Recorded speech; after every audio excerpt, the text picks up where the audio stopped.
তো হ্যালো বন্ধুরা, good morning. সকাল সকাল চলে এলাম একটা মিষ্টির রেসিপি নিয়ে।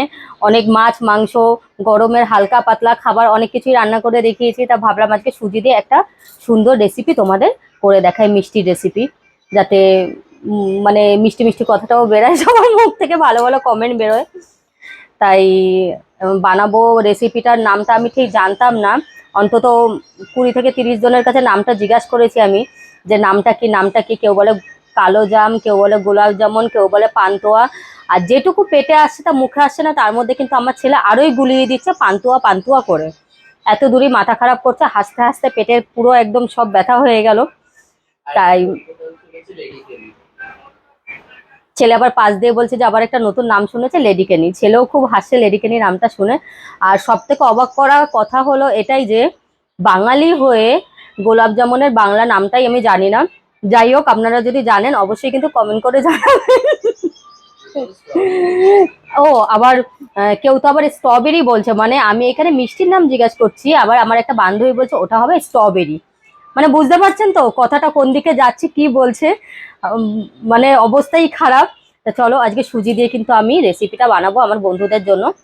আর একদম কিন্তু গোলাপ জামুনের টেস্টি হবে, গোলাপ জামুনেরই মতো। মানে পুরো রেসিপিটাই হবে মিষ্টি। তাহলে চলো বন্ধুরা, আর দেরি না করে তাড়াতাড়ি আমরা ঝটপট বানিয়ে নিই। তো দেখে নাও, প্রথমে 1 চামচ ঘি দিয়ে দেবো।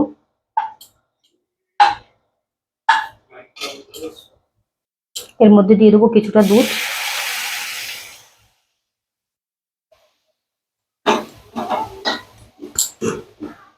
এবার দিয়ে দেবো 1 বাটি সুজি।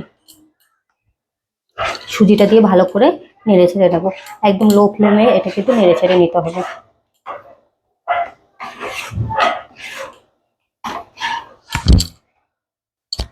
সুজিটাকে কিন্তু আমি ভালো করে সেদ্ধ করে এটা একটা ডো বানিয়ে নেবো, আটার মতো। বেশ সুন্দর একটা ডো হবে। এরকম আস্তে আস্তে করে কিন্তু সুজিটা সিদ্ধ করে কড়াইয়ের মধ্যেই একটা ডো হবে, সেইভাবে তোমরা রান্নাটা করে নিও।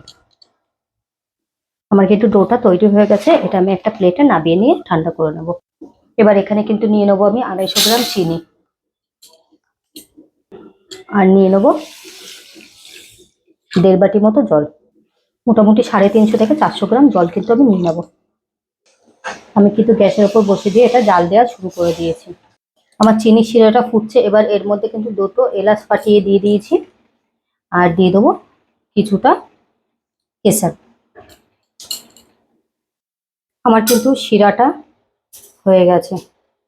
এদিকে কিন্তু আমি সুজিটা ভালো করে ময়ান দিয়ে নিয়েছি। এবার এবার ছোট ছোট এরকম লেচি করে নেবো, নিয়ে একদম গোল গোল এরকম গোলাপ জামুনের শেপ দিয়ে নেব। গোলাপ জামুনকে বাংলায় কি বলে বন্ধুরা, তোমরা কিন্তু অবশ্যই কমেন্ট করে আমাকে জানিও। আমি কিন্তু জানি না, যার জন্য কালকে অত হাসাহাসি। যাই হোক, ওদিকে কিন্তু আমি কড়াই বসিয়ে দিয়েছি। কড়াইতে তেল গরম বসিয়ে দিয়েছি, তেলটা দিয়ে। আর এদিকে আমি লেচিগুলো কেটে নিচ্ছি। দেখো, আমার মিষ্টির শেপগুলো কিন্তু দেওয়া হয়ে গেছে, খুব সুন্দর এসে শেপগুলো। এবার চলো ভেজে নিই। তেলটা কিন্তু আমার এখানে গরম হয়ে গেছে। আমি তেলের মধ্যে দিয়ে দেবো। খুব গরম তেলে দেবে না, যাতে মাঝখান থেকে মোটামুটি একটু সেদ্ধ হয় সেরকম।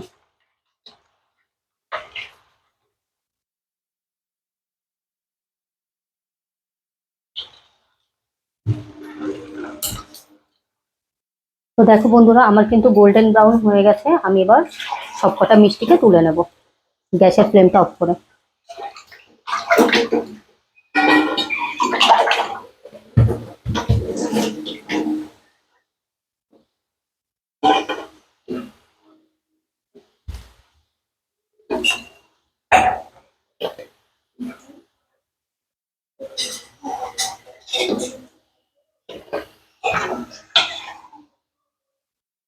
এবার কিন্তু এগুলোকে কিন্তু মিষ্টিগুলোকে কিন্তু আমি ডাইরেক্ট চিনির শিরায় ডুবিয়ে দেবো ওভারনাইটের জন্য। তাহলে এর ভেতরে কিন্তু পুরো রসটা ঢুকে যাবে।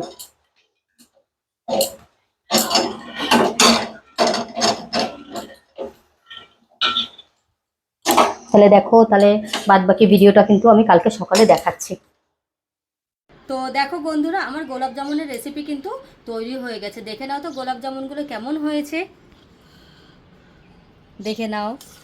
দেখো, খুব সুন্দর এসছে, কিন্তু কালারটাও খুব সুন্দর এসছে। একটা ভেঙে আমি দেখাচ্ছি, দেখো। একদম দোকানের মিষ্টি, তাহলে কিন্তু তোমরা এইভাবে বানিয়ে খেও। আর আমাকে অবশ্যই কমেন্ট করে মানে জানিও যে কেমন হয়েছে রেসিপিটা। তাহলে আজকের মতো টাটা, বাই বাই, আবার আসবো নতুন কোনো ভিডিও নিয়ে। আর হ্যাঁ, আমার কিন্তু চ্যানেলটা সাবস্ক্রাইব করতেও ভুলো না, পাশে থাকা বেল আইকনটা কিন্তু অবশ্যই প্রেস করে দিও। ঠিক আছে, তাহলে আজকের মতো টাটা, বাই।